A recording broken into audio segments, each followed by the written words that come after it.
Hello students, कैसे हैं आप सभी लोग। उम्मीद करता हूं कि आप सभी लोग अच्छे होंगे। आज हम एक बहुत ही इम्पोर्टेंट टॉपिक, फर्स्ट लेसन जो है भारत महिमा, श्री जयशंकर प्रसाद जी ने लिखा है। इसमें उन्होंने भारत का गुणगान किया है। भारत जो कई हज़ारों सालों से उसकी एक अपनी ही महानता रही है, एक अपना ही इम्पोर्टेंस रहा है। आज हम इस पोएम के थ्रू से उसी महानता को एक बार फिर से याद करेंगे। हमारे यहाँ बहुत सारे वीर और शूर वीर आके और गए। हमारा भारत उस समय भी जैसा खड़ा था आज भी वैसे के वैसे ही है, और उन सभी महानताओं को फिर से एक बार हम याद करेंगे और उस तरह की महानताओं, उनके जो जीवन में चरित्र, जो भी शूरवीरों के चरित्र थे, उन चरित्रों को हम अपने भारतवासी जो हैं वो प्रण लेवे, कसम खाएं कि हम भी उन्हें अपनी ज़िंदगी में धारण करेंगे। तो चलिए स्टार्ट करते हैं जयशंकर प्रसाद जी का भारत महिमा, पहला लेसन आपके हिंदी का। क्योंकि पिछला लेक्चर जो है हमने सेकंड लेसन कंप्लीट कर लिया था, तो आज हम उम्मीद करते हैं कि आपको ये लेसन भी अच्छा लगे। ओके, ये पोयम है, एक कविता है। तो चलिए स्टार्ट करते हैं। हिमालय के आंगन में उसे किरणों को दे उपहार, उषा ने हंस अभिनंदन किया और पहनाया हीरक का हार। श्री जयशंकर प्रसाद जी कहते हैं कि सवेरा जो होता है वो हिमालय के यहाँ से, हमारे भारत में हिमालय से होता है। क्योंकि जो सूर्य जो होता है वो ईस्ट से उदय होता है, क्योंकि वो पूरब से उदय होता है। और हिमालय हमारे पूरब की, उत्तर से लेके पूरब तक की शान है। और इतना ऊंचे पहाड़ियाँ होने की वजह से हिमालय पे ही सबसे पहली किरणें पड़ती हैं। और किरणें जब पड़ती हैं तो उषा मतलब जो सवेरे की जो किरणें होती हैं वो अभिनंदन करती है हमारे हिमालय का अभिनंदन, इन्विटेशन करती है उसे।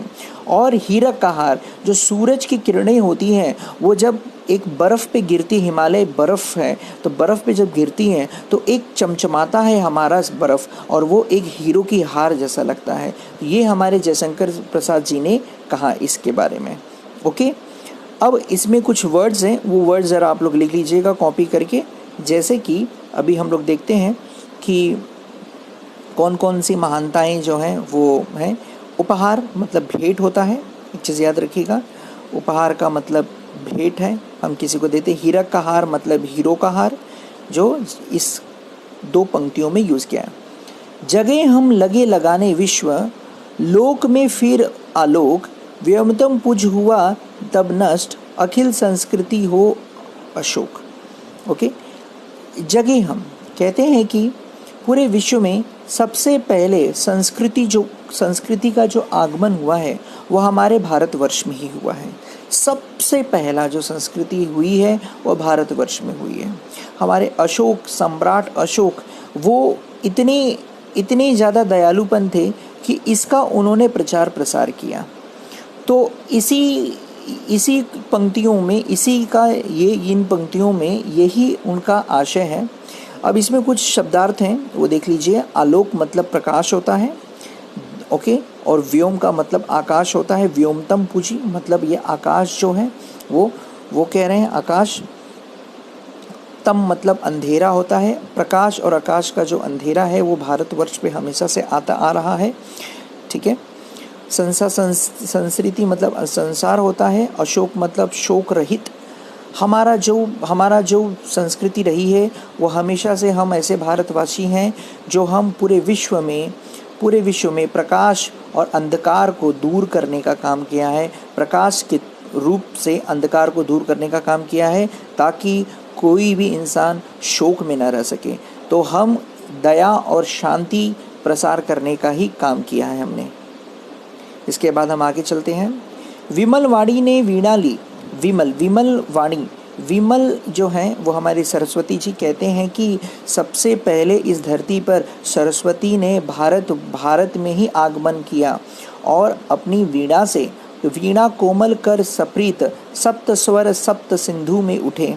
कहते हैं कि सप्त मतलब सात जो हमारे स्वर होते हैं, ओके, उन स्वरों का जो आगमन होता है, हमारी सरस्वती ने उसका आगमन हमारे भारत में ही सबसे पहले किया और इससे हमारी संगीत संस्कृति का आगमन हुआ। और सिंधु कहते हैं कि सिंधु जो नदी है वो हमारे इंडस रिवर जो है वो हमारे भारत की क्या संस्कृति का कहते हैं इवोल्यूशन जो हुआ वो वहीं से हुआ है। आगे देखिए, अब इसमें कुछ शब्दावली होंगी तो नोटबुक वगैरह निकाल लीजिए, उन शब्दावली को मैं एक्सप्लेन करता हूँ। जैसे कि एक और चीज़ें हैं, विजय केवल लोहे की नहीं धर्म की रही धरा पर धूम, भिक्षुक होकर सम्राट दया दिखलाते घर घूम घूम। कहते हैं कि भारतवर्ष में विजय सिर्फ लोहे की ही नहीं धर्म की रही है, धर्म की भी जीत रही है। अरे हमारे जो अशोक सम्राट राजा होने के बावजूद दया दिखलाने भिक्षुक हो गए, भिक्षुक होके और वो पूरे विश्व में अपनी दया और शांति का प्रचार प्रसार किया उन्होंने।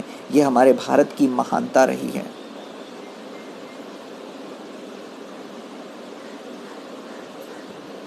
यही भारत की हमेशा से महानता रही है। धरा, धरा मतलब धरती होता है, ओके।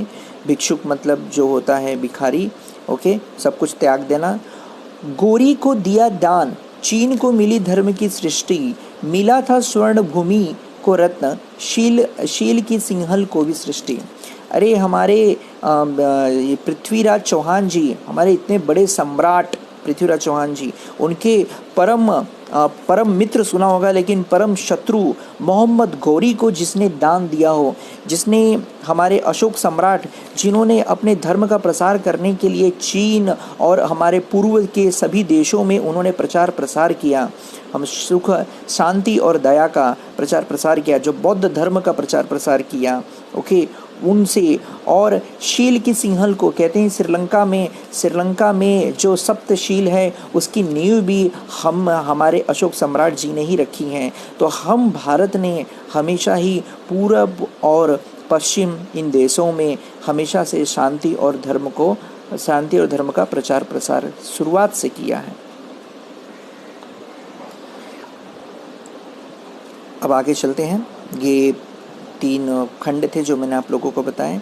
अब आगे देखिए, किसी को हमने छीना नहीं, प्रकृति का पालन यही, हमारी जन्मभूमि ही यही, कहीं से हम आए थे नहीं। कहते हैं कि भारत भूमि जो रही है वो हमने कहीं भी किसी से छीना नहीं, उल्टा भारत पे ही हमेशा आक्रमण हुए हैं, भारत को ही हमेशा जो है वो लूटा गया है। हमेशा हमारी प्रकृति जो है वो हमारा खुद का स्वयं का है और हमने जन्मभूमि थी यही, हमारी जन्मभूमि यही थी, यही है और हम कहीं से आए हुए नहीं हैं। जैसे कि बहुत सारे लोग जो हैं, बहुत सारे जातियों के लोग जो हैं वो कहीं और से आए हुए हैं, लेकिन भारत भूमि पर रहने वाले लोग वो उनका आर्य समाज के होने की वजह से वो आर्य समाज के लोग हैं, उनका जन्म ही भारत में हुआ है। चरित्र पूत पूजा में ये भुजा में शक्ति, नम्रता रही संपन्न, हृदय के गौरव में था गर्व, किसी को देखकर न सके विपन्न। चरित्र थे पूत, कहते हैं कि हमारे जो हमारे जो वंशज थे वो हमेशा से ही चरित्रवान रहे हैं, भुजा में उनके ताकत रही है, नम्रता हमेशा रही है, मतलब हम पोलाइटनेस, हमारे यहाँ पोलाइटनेस हमेशा रही है, हम हमेशा हृदय से हम हमेशा से धनी हो रहे हैं, हमेशा से हम हृदय से धनी रहे हैं। हृदय के गौरव में था गर्व, हमारे हृदय में गर्व था, किसी को देख न सके विपन्न, विपन्न मतलब दुखी, हमारा स्वभाव ऐसा था कि हम कभी भी किसी को दुखी नहीं देख सकते। ऐसा हमारा सदियों से हमारी महानता रही है, हमारे अंदर का चरित्र कुछ इसी तरीके से रहा है। विपन्न मतलब निर्धन, हम किसी को निर्धन नहीं देख सकते, ऐसा हमारे यहाँ से पहले से संस्कृति है। हमारे संचय में था दान, अतिथि थे सदा हमारे देव। आप यही देखिए कि भारतवर्ष की शुरुआत से पौराणिक कथाओं से जो आप अभी आजकल देखते हैं, रामायण और महाभारत इस समय जो हमारे टेलीविजन्स पे चलते हैं, उसमें भी आपने देखा है कि हमेशा भगवान जो हैं वो अपने शिष्यों का, अपने जो धरती के वासी होते हैं उनका हमेशा से ही हमेशा से ही उन्होंने परीक्षाएं ली हैं और हमेशा से उनकी हमारे दानवीर जो हैं वो हमेशा, जैसे दानवीर कर्ण की बात हो, अशोक सम्राट की बात हो, या हमारे पृथ्वीराज चौहान की बात हो, ऐसे बहुत सारे हमारे शूरवीर हमारे यहाँ रहे हैं जो हमेशा से ही उन्होंने दान को ही प्राथमिकता दी है। तो यहाँ कहते हैं कि भारत एक ऐसा देश है जिसके अंदर जो अतिथि देवो भव होता है, अतिथि जो होता है एक भगवान होता है। वचन में हम हमेशा सत्य रखते हैं, हृदय में तेज और प्रतिज्ञा में रहती थी टेव। आप तो जानते ही हैं, एक बार वचन दे दिया तो हम किसी की अपनी भी नहीं सुनते। ऐसे तो लफ्ज़ आप सुनते ही हैं, आज भी ऐसे लफ्ज़ हमें सुनाई देते हैं। यह भारत की महानता रही है। ओके, टेव मतलब आदत, आदत हो गई है हमारी। ओके, वही रक्त है, वही देश, वही साहस है, वही ज्ञान, वही शांति है, वही शक्ति है, वही है दिव्य आर्य संतान। हम आर्य संतान हैं, हमारे खून, हमारा देश, हमारा साहस, हमारी ज्ञान, ये सब वही है। शांति भी हम वैसे ही रखे हैं और वैसे ही रखते हैं, शक्ति भी हमारे अंदर कुछ उसी तरीके की है।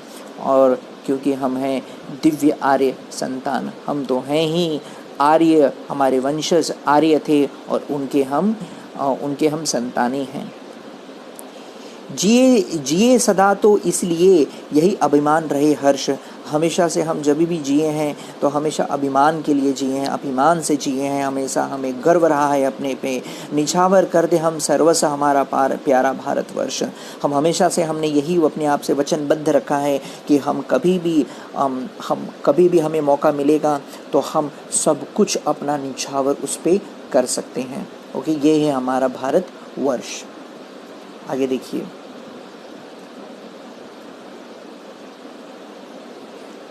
निछावर कर देना, अर्पण कर देना, समर्पित कर देना, सारी चीज़ें दान दे देना, इसे कहते हैं निछावर।